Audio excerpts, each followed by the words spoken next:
Imagine a team gives up 70 points in a single college football game.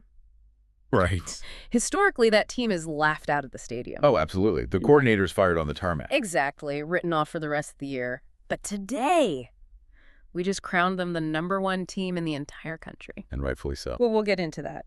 Welcome to the deep dive. It is week 12 of the 2034 season, and the basic laws of football gravity have completely broken down. They're gone. Just throw the rule book out the window. Completely gone.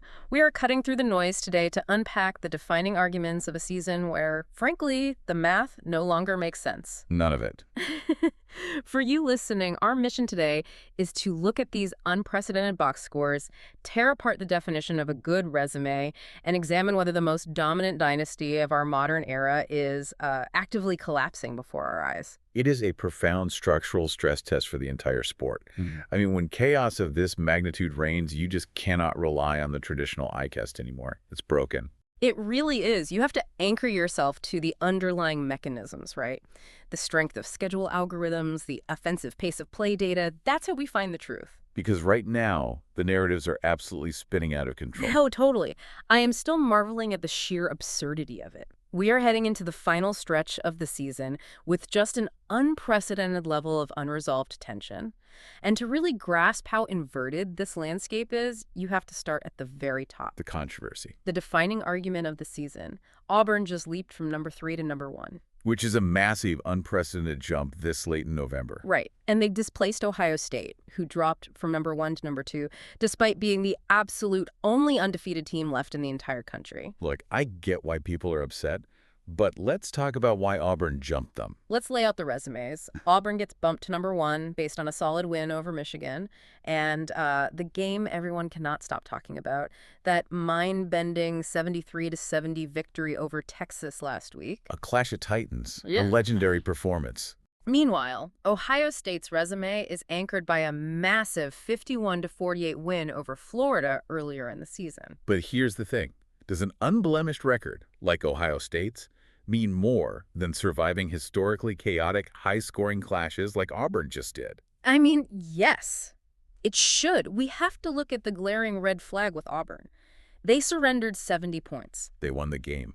To be crowned the #1 team in the nation while fielding a defense that bleeds 70 points in 4 quarters, that suggests a severe structural flaw. Yeah. It's incredibly dangerous. I don't buy that it's dangerous. Auburn has the momentum. They have the brand. They delivered a clutch performance on national television. But they are essentially relying on a tightrope act. If their offense suffers a single bad quarter, if they punt twice in a row, they lose the game.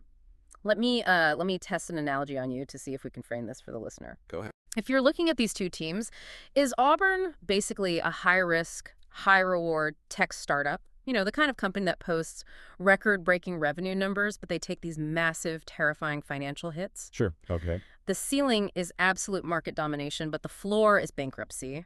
And then Ohio State is your blue-chip index fund. Steady, reliable, unblemished, but maybe not generating those flashy spikes. Which one would you invest your #1 vote in? I am taking the startup every single time. Listen to me. I understand the analogy, but it's flawed. Auburn's worst-case scenario isn't bankruptcy. Giving up 70 points feels like bankruptcy. No. Their worst-case scenario is losing one game but still having the sheer offensive firepower to stay in the top tier. They are weaponizing the modern system. I guess that's true. The algorithm does reward high-scoring marquee matchups. Exactly. They know that beating Texas, even if it takes 73 points, generates more momentum and algorithmic weight than Ohio State quietly beating some mid-tier opponent. Well, Ohio State beat Florida, which is not mid-tier. But speaking of that massive game, Auburn's defense being a sieve is the only reason their offense is putting up these historical numbers. Which brings us directly to the Heisman race. Oh, this isn't even a race anymore. Well, you can't talk about Auburn scoring 73 points without talking about the specific player whose production is literally subsidized by his own terrible defense. Let's lay out the data. Lay it out. Running back Juan Combs. By week 12, he has an unbelievable 1,992 rushing yards and 36 touchdowns. 36. 36 rushing touchdowns before Thanksgiving. It's staggering. The man is a machine.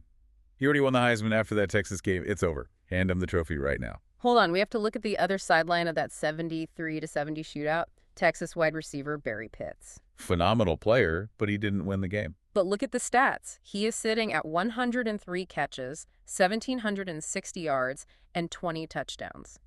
He is effectively carrying the entire Texas program on his back. Combs has the momentum of the newly crowned #1 team.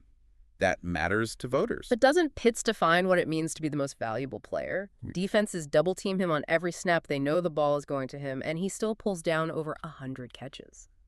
Listen, the production metrics we are seeing are breaking the historical models. But what does society actually value more?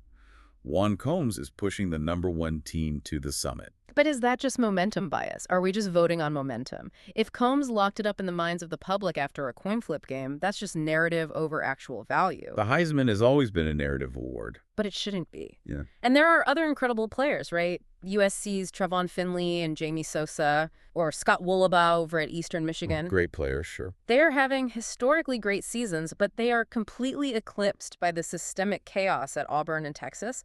Texas and Texas A&M are still considered so underrated despite these massive individual performances. Because they don't have the narrative.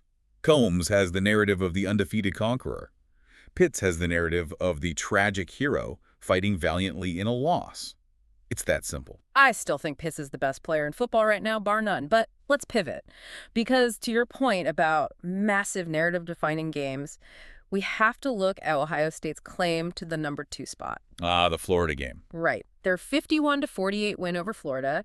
You cannot tell the story of the 2034 season without asking the elephant in the room. Is the Florida dynasty finally slipping? Absolutely not. I will not hear this slander. Well, let's contextualize this for the listener. Yep. Florida is unquestioned college football royalty. They won national titles in 2027, 2031, 2032, and 2033. 4 rings in 7 years. Put some respect on their name. I am. But this season, they have suffered close losses to both Ohio State and Alabama. They're still an elite roster, obviously, but that impenetrable aura of invincibility, it feels like it's fading in real time. Look, Florida is still elite. Are they a little more vulnerable than previous years? Maybe. But you do not count out a dynasty just because they lost 2 close games to absolute powerhouses. But think about the psychology inside the opposing locker room for a second. For years, teams were beaten before they even stepped off the bus against Florida. The logo alone won them games. Exactly. The intimidation dictated conservative play calling. But do teams still fear them now? It reminds me of an aging heavyweight champion who just got knocked down for the very first time. They just got clipped.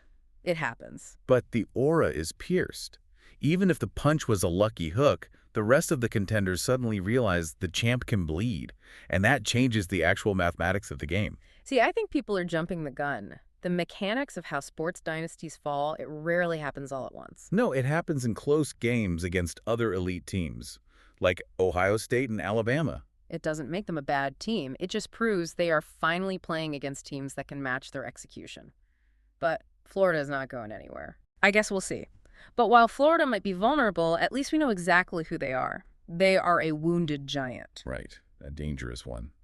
But as we pivot to the rest of this chaotic landscape, the back half of the rankings is filled with teams that nobody seems to trust. It is time for a serious fraud alert.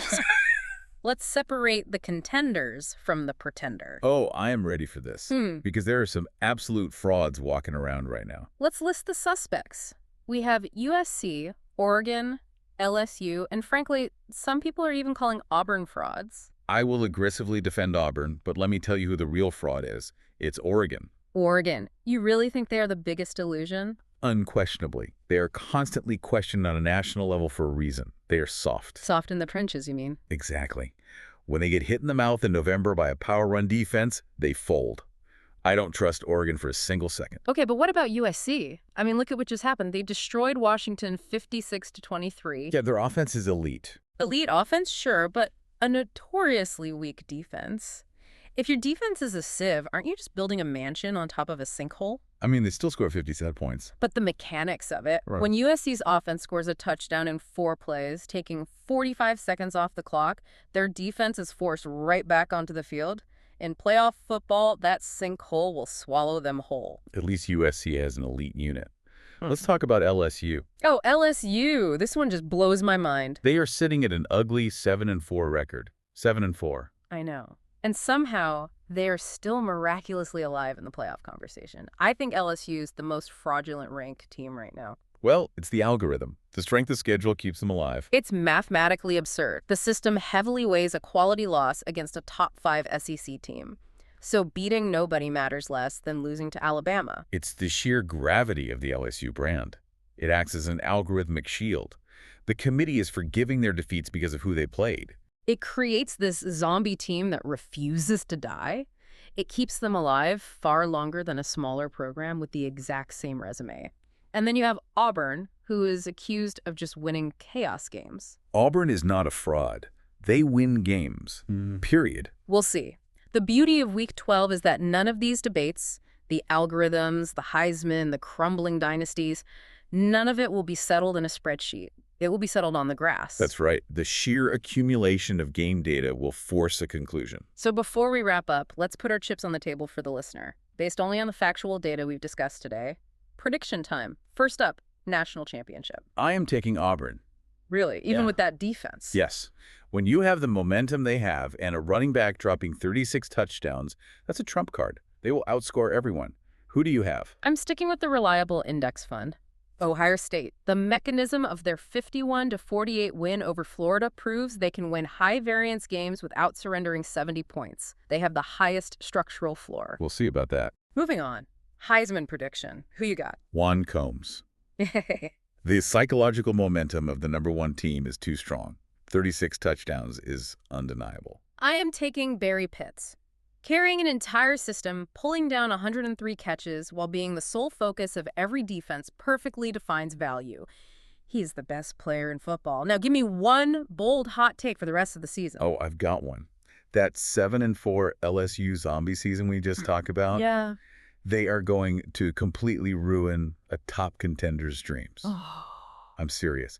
They are lurking in the weeds, playing with zero pressure, and that brutal schedule battle-tested them. They're going to pull off a mathematically improbable upset and shatter the bracket. A zombie team taking a massive bite out of a #1 seed. I mean, that is exactly the kind of chaos this season deserves. Absolutely. Before we go, I want to leave the listener with one final provocative thought based on everything we've explored today. Look at the marquee matchups.